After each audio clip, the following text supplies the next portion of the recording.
चंद्रपुर हिमाचल की हरी भरी वादियों में बसा एक छोटा सा गांव अपनी शांति और प्राकृतिक सुंदरता के लिए जाना जाता था।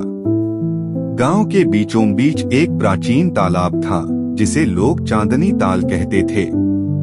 इस तालाब के बारे में कहा जाता था कि रात को जब चांद की रोशनी तालाब के पानी पर पड़ती है तो यह जादुई हो उठता है।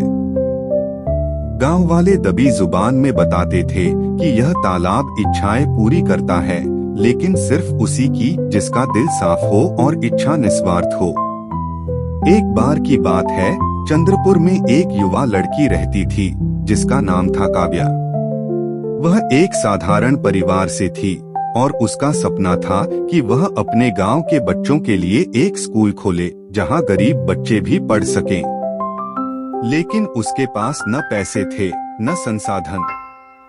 फिर भी काव्या हर दिन तालाब के किनारे बैठकर अपने सपनों की बातें करती, मानो तालाब उसकी सुन रहा हो। एक पूर्णिमा की रात जब चांद की रोशनी तालाब को रजत सा चमका रही थी, काव्या फिर तालाब के पास गई।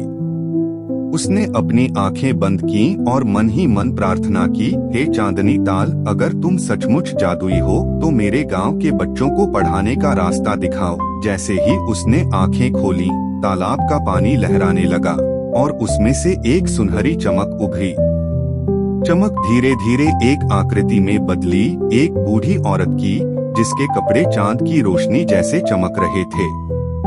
काव्या, बूढ़ी औरत ने कहा, मैं चांदनी ताल की आत्मा हूँ। तुम्हारी इच्छा सच्ची है, इसलिए मैं तुम्हें एक वरदान देती हूँ।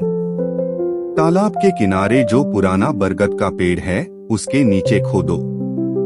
वहाँ तुम्हें वह मिलेगा जो तुम्हारे सपने को सच करेगा। लेकिन याद रखना, इसे सिर्फ दूसरों की भलाई के लिए इस्तेमाल करना। काव्या का दिल जोर जोर से धड़क रहा था। वह अगली सुबह बरगद के पेड़ के पास गई और खोदना शुरू किया। थोड़ी ही देर में उसे एक पुराना लकड़ी का संदूक मिला। जब उसने उसे खोला तो उसमें सोने चांदी के सिक्के और कुछ प्राचीन किताबें थीं। काव्या समझ गई कि यह तालाब का जादू था।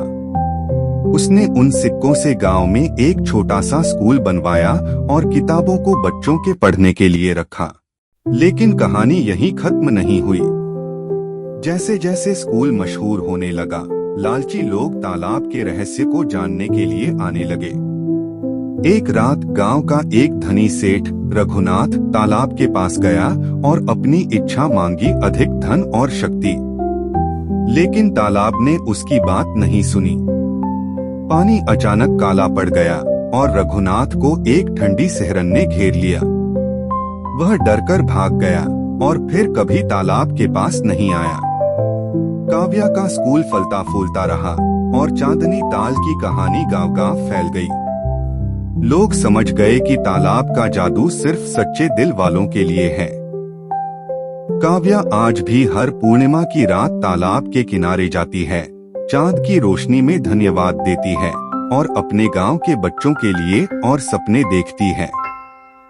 अंत चांदनी ताल आज भी चंद्रपुर में चमकता है और कहते हैं कि जो सच्चे मन से कुछ मांगता है, उसकी पुकार जरूर सुनी जाती है।